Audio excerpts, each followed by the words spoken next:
नमस्कार। हम अक्सर सुनते हैं कि जिंदगी शतरंज की तरह है, हर चाल सोच समझकर। पर क्या सच में ऐसा है? आज हम जिस किताब पर बात करें वो कहती है जिंदगी पोकर ज्यादा है। पोकर। हाँ, मतलब सारी जानकारी कभी नहीं होती अपने पास और नतीजे वो पक्के नहीं होते, बस संभावनाएं होती हैं। हाँ, ये एक दिलचस्प नजरिया है। हम आज एनी ड्यूक की किताब थिंकिंग इन बेट्स के कुछ खास हिस्सों पर बात कर रहे हैं। एनी ड्यूक, जो पहले प्रोफेशनल पोकर प्लेयर थी और अब डिसीजन मेकिंग पर सलाह देती हैं। अच्छा। उनका मूल आइडिया यही है कि जब चीजें पक्की ना हो तो फैसलों को दांव की तरह देखो। और एक बड़ी जरूरी बात वो कहती हैं, एक बेहतरीन फैसला एक अच्छी प्रक्रिया से आता है, सिर्फ अच्छे नतीजे से नहीं। मतलब अच्छा नतीजा मिल गया तो जरूरी नहीं कि फैसला भी अच्छा था, प्रक्रिया ज्यादा जरूरी है। बिल्कुल। चलिए आज इसी सोच को थोड़ा और समझते हैं। देखते हैं कि ड्यूक की किताब से क्या तरीके मिल सकते हैं जिनसे हम कम जानकारी होते हुए भी बेहतर फैसले ले सकें। शुरुआत करते हैं उस गलती से जिसे ड्यूक रिजल्टिंग कहती हैं। हाँ, रिजल्टिंग, ये वाकई एक बड़ा पैच है, एक जाल है। कैसे?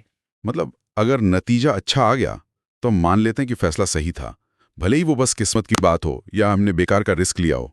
ड्यूक कहती हैं कि खतरनाक इसलिए है क्योंकि हम इससे गलत सबक सीखते हैं। अच्छा। जैसे पोकर में अगर खराब पत्तों से जीत गए तो ये नहीं मान लेना चाहिए कि खेलने का तरीका सही था। जोर हमेशा इस पर होना चाहिए कि फैसला लेने का तरीका कितना सही था। ये बात तो सोचने वाली है। हम शायद रोजमर्रा की जिंदगी में जैसे पैसे लगाने में या नौकरी के फैसलों में अनजाने में ऐसा करते ही होंगे। बिल्कुल करते हैं। अच्छा, तो अगर नतीजों पर इतना ध्यान नहीं देना तो फिर किस पर दें? यहीं पर ड्यूक का दूसरा पॉइंट आता है, शायद संभावनाओं में सोचना। हाँ बिल्कुल, ड्यूक इस पर बहुत जोर देती हैं कि दुनिया सिर्फ सही या गलत, हाँ या ना में नहीं बटी है।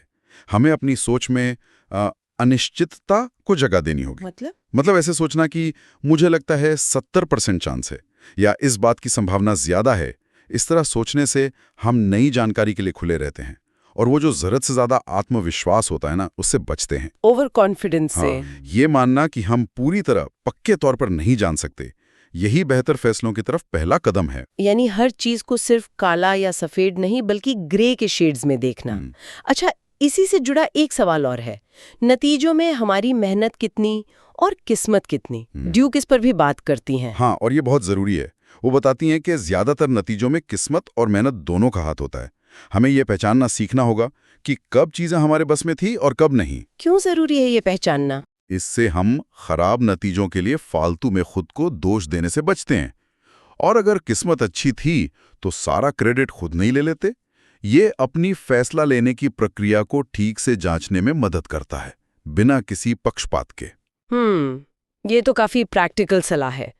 एक और तरीका जो ड्यूक बताती हैं वो मुझे बड़ा दिलचस्प लगा, डिसीजन ग्रुप बनाना। हाँ, निर्णय समूह। मतलब भरोसेमंद लोगों का एक ग्रुप जो हमारी सोच को चैलेंज कर सके। ये बहुत कारगर तरीका है।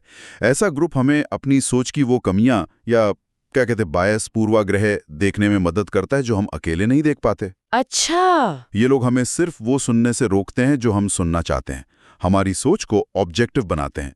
एक अच्छा डिसीजन ग्रुप हमें जज्बाती या जल्दबाजी के फैसलों से बचा सकता है। एक तरह का आईना जो हमें सच दिखाए। और आखिर में एक और टेक्निक है जिसे ड्यूक टाइम ट्रैवल कहती हैं। टाइम ट्रैवल मतलब समय यात्रा। हाँ, इसने खुद से पूछना होता है कि हम अपने आज के फैसले के बारे में 10 मिनट, 10 महीने और 10 साल बाद कैसा महसूस करेंगे। अच्छा, ये भविष्य को ध्यान में रखकर सोचने का एक शक्तिशाली तरीका है। कैसे? ये हमें फौरी जज्बातों या दबाव से ऊपर उठकर लंबे समय के असर पर सोचने में मदद करता है।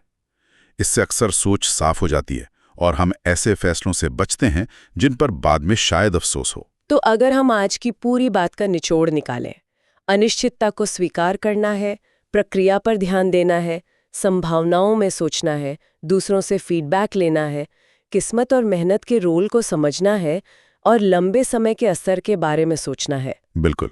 और ये सिर्फ किताबी बातें नहीं हैं। चाहे कोई इन्वेस्टर हो, कोई उद्यमी हो या हम आप जैसे लोग जो रोजमर्रा की जिंदगी में फैसले लेते हैं, ये सिद्धांत हमें अनिश्चितता से बेहतर ढंग से निपटने में मदद कर सकते हैं। और शायद दबाव में ज्यादा शांत रहने में। हाँ बिल्कुल, ये हमें सिखाते हैं कि एक रणनीतिकार की तरह कैसे सोचें सकते हैं। अगर हर फैसला एक दांव है तो हम अपनी फैसला लेने की प्रक्रिया की क्वालिटी को लगातार कैसे माप सकते हैं, खासकर तब जब नतीजों में किस्मत का इतना बड़ा हाथ हो सकता है।